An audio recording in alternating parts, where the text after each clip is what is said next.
Hello students, कैसे हैं आप? आपके सामने फिर मैं 7.2 से दो इंपॉर्टेंट क्वेश्चन लेके आए हैं, 7 और 8। इससे पहले हमने आपको क्वेश्चन नंबर 1 और 4 कराया था, जो कि बहुत इंपॉर्टेंट थे 226 बोर्ड एग्जाम के लिए। अब इसी चैप्टर से यानी कि 7.2 से लास्ट दो इंपॉर्टेंट क्वेश्चन हो रहे हैं आपके पास, 7 और 8। बहुत इंपॉर्टेंट क्वेश्चन है। तो हम क्वेश्चन नंबर पहले देखते हैं। देखिए स्टूडेंट्स, क्या कहा है इसमें? Find the coordinate of a point A where A is the diameter of a circle whose center is 2,3 and B is 1,4। ठीक है, क्वेश्चन नंबर 7 है, बहुत अच्छा क्वेश्चन है। अब इसी तरीके क्वेश्चन नंबर स्टूडेंट्स आपका 8 है। इसमें कहा है if A and B are -2, and 2, 4 respectively, find the coordinate of a point P such that AP equals to 3/7 AB and P lies on the line segment AB। तो हम पहले पहला question find करेंगे, 7 का आंसर फाइंड करेंगे हम। देखिए students, देखिएगा क्या कहा, find the coordinate of a point where A is a diameter of circle. हम सबसे पहले एक सर्किल यहाँ पे मेंशन कर लेते हैं। हमने एक सर्कल बना लिया है और ये इसका स्टूडेंट्स क्या हो गया, डायमीटर हो गया आपके पास। इस डायमीटर, इसको हमने ए पॉइंट दिया, इसका हमने पॉइंट मान लिया एक्स कोमा वाई, और ये पॉइंट हमने बी दे रखा है और इसको मैंने पी पॉइंट मान लिया स्टूडेंट्स। तो जो मेरा सेंटर है, देखिएगा जो मेरा सेंटर है बी पॉइंट कितना है 1,4, और जो सेंटर वो कितना है स्टूडेंट्स मेरे पास 2,-3, या 2,-3। अब हम जानते हैं, देखिएगा पी क्या है, A B is a diameter, A B is a diameter, P is a centre, P is a centre आपके पास। यानी कि हम ये देख पा रहे हैं कि जो पी है वो ए बी का मिड पॉइंट है। सिंपल सा क्वेश्चन है और हमें एक्स और वाई की वैल्यू फाइंड करनी, ए पॉइंट ए फाइंड करना है। तो हम कर लेंगे लेट द पॉइंट स्टूडेंट्स, हमने इसको मान लिया एक्स कोमा वाई। तो ए पॉइंट हमारे पास एक्स कोमा वाई और बी पॉइंट स्टूडेंट्स हमारे पास 1,4 और पी पॉइंट है 2,-3। तो देखिए हमारे पास x1 की वैल्यू कितनी हो गई x, y1 की वैल्यू 5 हो जाएगी स्टूडेंट्स, और x2 की वैल्यू कितनी हो जाएगी स्टूडेंट्स हमारे पास 1, और y2 की वैल्यू कितनी हो जाएगी 4, और देखिए x की वैल्यू हो जाएगी 2 और y की वैल्यू हो जाएगी -3। तो यहाँ पे लगाएंगे, बट हम जो फॉर्मूला लगाएंगे वो मिड पॉइंट वाला फॉर्मूला लगाएंगे। देखिएगा द मिड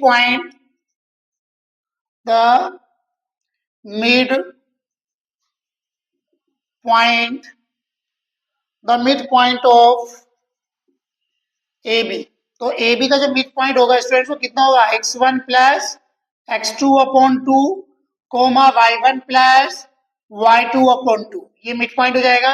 और ए बी का जो मिड पॉइंट होगा कितना है पी आपके पास, यानी कि इधर रखा है, कितना रखा है 2,-3, 2,-3।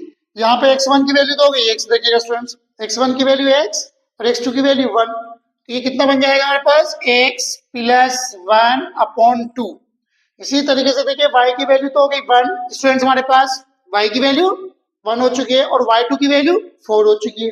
तो देखिएगा ये आ जाएगा y + 4/2, ये आ चुका है।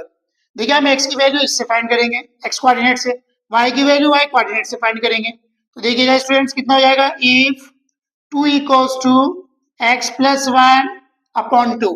अब हम क्या करेंगे स्टूडेंट्स, क्रॉस मल्टीप्लाई कर लेंगे। देखिएगा यानी कि x + 1 की मल्टीप्लाई 1 से करेंगे हम, तो कितना जाएगा x + 1, और हम 2 की मल्टीप्लाई 2 से करेंगे तो स्टूडेंट्स कितना बन जाएगा हमारे पास 2 × 2 = 4। तो हम यहाँ पे x की वैल्यू जो फाइंड करेंगे तो ये हो जाएगा 4, 1 इधर लेके जाएंगे हम तो साइड चेंज कराएंगे, माइनस हो जाएगा। तो स्टूडेंट्स x की वैल्यू हमारे पास कितनी आ गई 3 आ गई हमारे पास।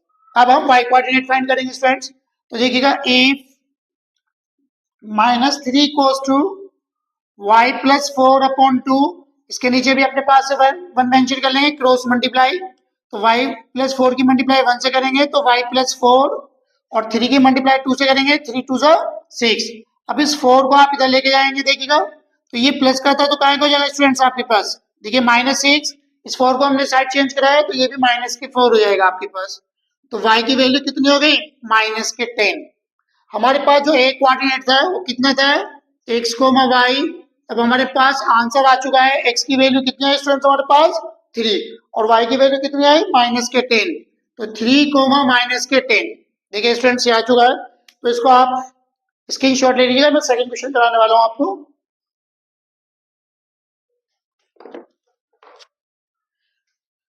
पहला क्वेश्चन 7 में फाइंड कर चुके हैं। अब क्वेश्चन नंबर आता है हमारे पास 8। अब 8 देखिए बहुत इंपॉर्टेंट क्वेश्चन है, कई बार बोर्ड में आया है, ये आपका 7-8 बार बोर्ड में आ चुका है, काफी अच्छा क्वेश्चन है, हर 1-2 साल के बाद रिपीट हो जाता है। तो देखिए क्वेश्चन नंबर 8 का सोल्यूशन देखते हैं क्या कहा गया है 8 के सोल्यूशन में, देखिएगा question number 8, A and B are -2, -2 and 2, -4 respectively. Find the coordinate of point P such that AP equals to 3/7 AB and P lies on the line segment।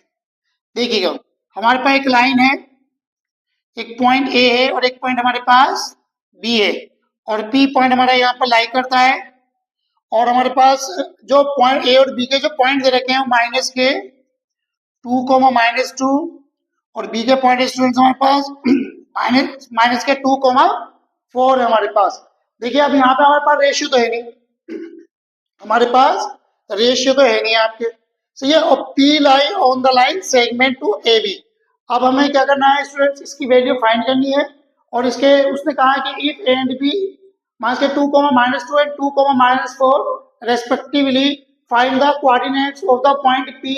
P के कोऑर्डिनेट फाइंड करने हैं। P के coordinate find कब होंगे, जब आपको इसकी ratio मालूम हो जाएगी, अभी हमें इसकी रेशियो तो मालूम है नहीं। तो देखिएगा यानी कि यहाँ पे हमें M1 M2 और यहाँ पे ये पॉइंट है x, y। सबसे पहले हम M1 M2 की वैल्यू फाइंड करेंगे स्टूडेंट्स। जब M1 M2 की वैल्यू फाइंड हो जाएगी, जब हमें P के कोऑर्डिनेट आराम से फाइंड हो जाएंगे। तो देखिएगा यहाँ पे स्टूडेंट्स क्या दे रखा है हमारे पास, तो हमारे पास तो एक तो A पॉइंट दे रखा है -2, -2 और B पॉइंट दे रखा है 2, -4 और रेशियो हमने इसकी लेट करी रखी है M1 M2। तो हम सबसे पहले क्या करेंगे स्टूडेंट्स, इसका जो गिवन पार्ट है इस पार्ट को देखते हैं, जो गिवन पार्ट है इस पार्ट से हम M1 M2 निकालने की कोशिश करेंगे स्टूडेंट्स। तो हमारे पास कितना दे रखा है, ये AP इक्वल्स टू 3/7 AB दे रखा। देखिए स्टूडेंट्स अब हम क्या करेंगे, इस AB को उसका अपॉन में ले आते हैं। देखिएगा AP अपॉन AB 3/7, अगर मैं क्रॉस मल्टीप्लाई करूंगा तो सेम वही आ जाएगा आपके पास।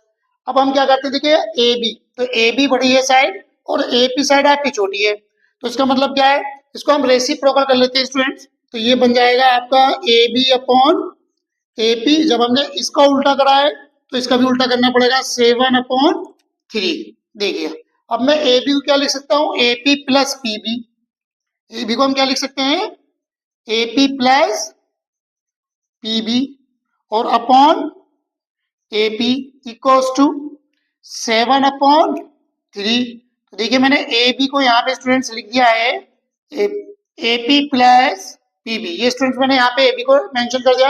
अब हम क्या करेंगे, इसके यहाँ पे पार्शियल फैक्टर कर लेंगे। देखिएगा तो यह जगह AP upon AP plus PB upon AP equals to 7/3। देखिएगा AP से AP कैंसिल आउट हो गए स्टूडेंट्स, तो कितना आ गया हमारे पास, 1 आ चुका है। तो 1 plus PB upon AP equals to 7/3। इस 1 को अब हम इस साइड लाएंगे, आप तो ये प्लस में है तो स्टूडेंट्स क्या हो जाएगा, ये आपके पास माइनस में हो जाएगा। तो देखिएगा PB upon AP equals to 7/3 -1।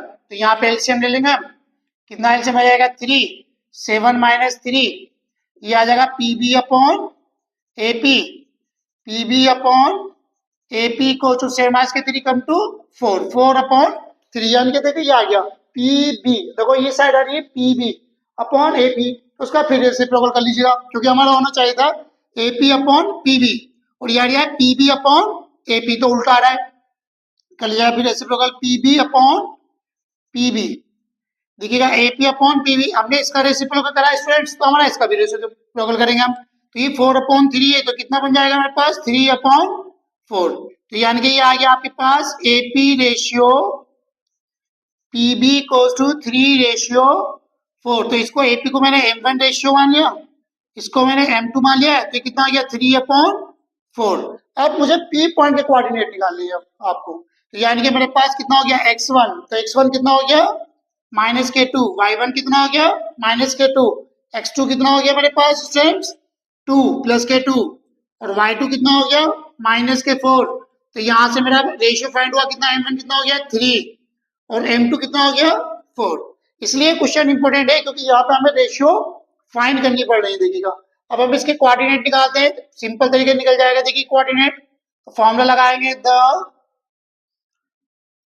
Coordinate of the point कितना हमारे पास P, तो P लिखेंगे यहाँ पे हम x, y, फॉर्मूला लगा देंगे।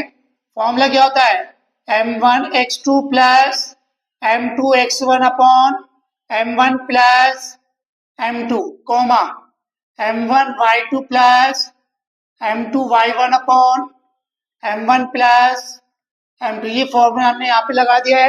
अब m1 की वैल्यू कितनी है स्टूडेंट हमारे पास 3, तो हम m1 की वैल्यू यहाँ पे 3 पुट करेंगे और x2 की वैल्यू कितनी स्टूडेंट्स हमारे पास, देखिएगा x2 की वैल्यू है 2 हमारे पास, यहाँ 2 लगा देंगे प्लस m2 कितना है 4, तो हमने देखो स्टूडेंट्स 4 लगा दिया और x1 की वैल्यू कितनी स्टूडेंट्स हमारे पास -2, तो -2 लगा देंगे हम यहाँ पे। अपॉन कितना हो जाएगा हमारे पास, जो m1 है कितना है 3 और 4, तो 3 + 4 कोमा m1 की वैल्यू 3 हो जाएगी। अब y2 आया आपके पास कितना है m1 y2, तो y2 की वैल्यू कितनी स्टूडेंट्स हमारे पास -4, तो y2 की वैल्यू आ जाएगी -4 प्लस m2 की वैल्यू 3 y1 की वैल्यू कितनी हमारे पास -2, तो स्टूडेंट्स ये आ गया -2 अपॉन 3 + 4, तो देखिएगा यहाँ पे आपका कितना जाएगा 3 2 6 plus minus minus 4 2 8 upon 7 comma 3 4 12 minus 3 2 6 upon 3 + 4 come to 7, तो देखिएगा कितना है 8 - 6 कितना बचा स्टूडेंट्स आपके पास -2 बचा, तो -2 अपॉन 7 कितना हो गया स्टूडेंट्स मिला के 12 और 6 मिला के -18 अपॉन 7। ये आपके पास कोऑर्डिनेट आ गए x, y जो हमें फाइंड करना था, ये हमने फाइंड कर लिया है। यहाँ पर आपको बहुत इंपॉर्टेंट क्वेश्चन है स्टूडेंट्स, काफी चांसेस है इसके बोर्ड में आने के लिए, आप इसका स्क्रीनशॉट ले लीजिएगा और मेरा चैनल सब्सक्राइब करते रहिएगा। मैं आपको हमेशा जो 226 का आपका पेपर होने वाला है 17 फेब को, उसके सारे इंपॉर्टेंट क्वेश्चन हर चैप्टर से मैं आपको 2-2 3-3 क्वेश्चन अपलोड कर रहा हूँ। थैंक यू गाइस, मेरा सब्सक्राइब कर लीजिएगा चैनल।